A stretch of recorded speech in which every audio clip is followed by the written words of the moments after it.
So does Hunter Biden's privacy trump yours? Let's talk about it.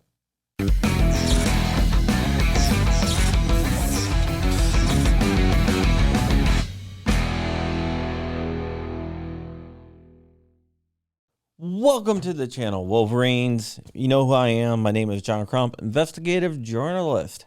And today I will be talking about a story from another investigative journalist that writes for the same publication I do, MLN News. Check them out at MLN News. Great website, by the way. If you can do me a favor, like, comment, subscribe. Let me know what you think about this story. Is this fair or not? But let's go ahead and jump into the story. It's going to be a short video. Just give me a heads up. Okay, so David Cordrea, writer at MLN News, great guy. Him and his attorney, Stephen Stamboli, who happens to represent me in a couple different things, filed a Freedom of Information Act with the ATF about the Hunter Biden firearms incident.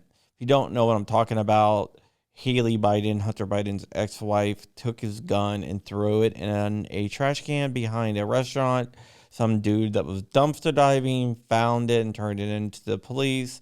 Hunter Biden was also doing drugs at the time, so there's a possibility he might have been a prohibited person when he bought the firearm and things like that. There's also the Secret Service might be involved in recovering the firearm, stuff like that. I did a video a while ago about some stuff I got off Hunter Biden's laptop and off his phone, which showed that he said the Secret Service did get the gun. Secret Service denied that they got the gun, and so forth. So David Cordrea and Stephen FOIA'd the ATF to get information about everything that happened. The ATF has now responded to Stephen and Cordrea. They told Stephen and David that they can neither confirm or deny that they have any records of what happened because it would violate Hunter's privacy. They use something called the Glomar exception. The Glomar exception gets its name from the ship called the Glomar Explorer. There was something called Project Arizona back in 1975 where the CIA retrieved a Soviet submarine and somebody FOIA'd it and they used the Glomar exception, and from then on it has always been the Glomar exception.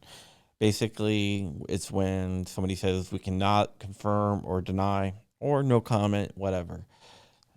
They are claiming that this has to do with Hunter Biden's privacy, but if you FOIA the ATF on a case that involves me and their involvement in that case, they might actually give you the information. I do believe this is a double standard.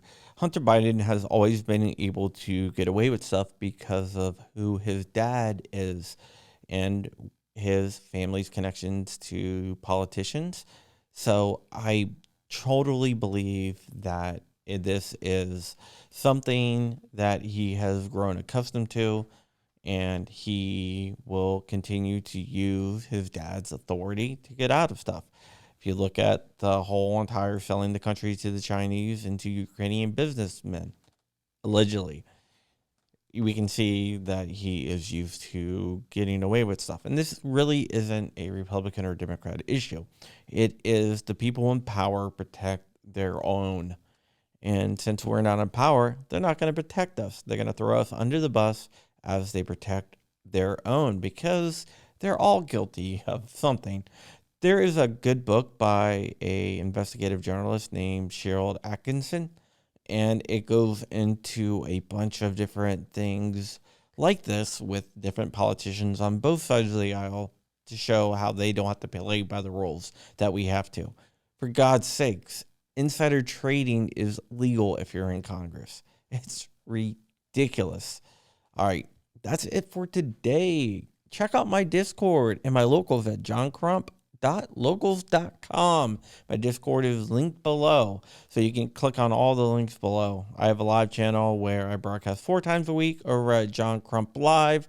A lot of you guys are new, so head over there. And definitely go to AmmoLand News and read David Cadrea's article, which should be out today. I'm going to drop this video after it drops because I don't want to scoop David or anything like that. He's a great guy and a great investigative journalist. He's actually the guy that broke the Fast and Furious thing. You don't know that Fast and Furious actually broke on AmmoLand before anywhere else, which is kind of crazy. And David Cadrea was the guy that broke it. All right. With that said, stay ever vigilant, stay ever free, keep in the fight, and I am out of here, Wolverines, motherfucker.